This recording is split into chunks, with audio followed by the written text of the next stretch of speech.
En bleu, la France, en rouge, l'Allemagne, l'indicateur suivi, le PIB en volume par habitant, c'est-à-dire la richesse créée chaque année par chaque Français et par chaque Allemand. C'est plus ou moins une mesure de l'activité économique du pays vue au travers du revenu moyen de ses citoyens. L'histoire commence en 98, soit un an avant la naissance de l'euro, et elle va courir jusqu'aujourd'hui. On l'a oublié, mais c'est la France qui accélère le plus 1,7% en moyenne par an, face à une Allemagne qui piétine, plus 1% en moyenne par an, en raison du coût de la réunification, mais aussi d'un taux d'entrée du Deutschmark surévalué d'environ 17% dans l'euro. Si bien qu'en 2005, la France a quasiment refait son retard. S'il fallait un symbole des écarts de dynamisme entre les deux économies, on peut jeter un œil, un brin nostalgique, sur l'état de santé des champions automobiles des deux côtés du Rhin. Au milieu des années 2000, Renault est au sommet de sa gloire, Volkswagen est en revanche dans le rouge et s'engage dans un plan de restructuration musclé. C'est même toute l'Allemagne de Gerhard Schröder, avec les lois Hartz et l'agenda 2010, qui se lance dans les réformes structurelles. Tout y passe pour restaurer la compétitivité, réforme du marché du travail, de la protection sociale, de la fiscalité. Le patronat allemand joue également à fond les PECO et l'économie de bazar pour bénéficier d'une main-d'œuvre qualifiée à bon marché.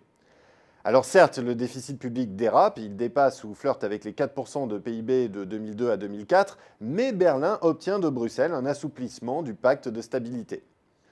En France aussi, le déficit dérape, mais au lieu de restaurer une compétitivité déclinante issue de la politique du franc fort et d'une entrée dans l'euro également à un niveau trop élevé, la France passe aux 35 heures et les gouvernements successifs maintiennent une politique budgétaire expansionniste dans le seul but de soutenir la demande.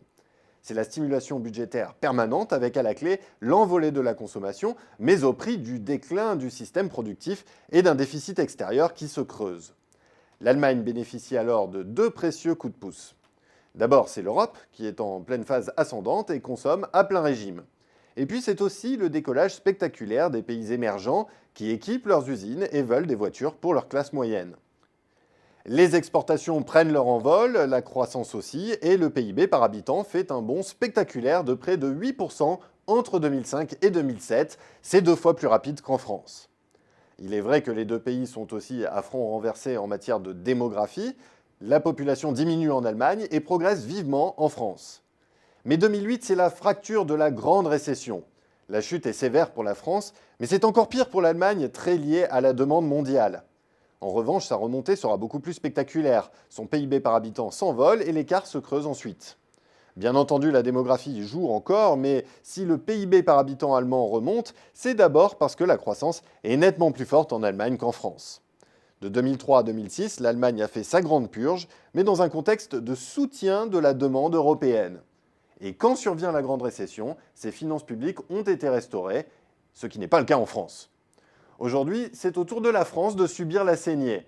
Mais le contexte et le rapport de force sont bien différents. C'est toute l'Europe qui subit la purge et l'Allemagne reste arc-boutée sur le pacte de stabilité qui étouffe la demande européenne à coups d'euro fort, de déflation salariale et de cures d'amaigrissement public.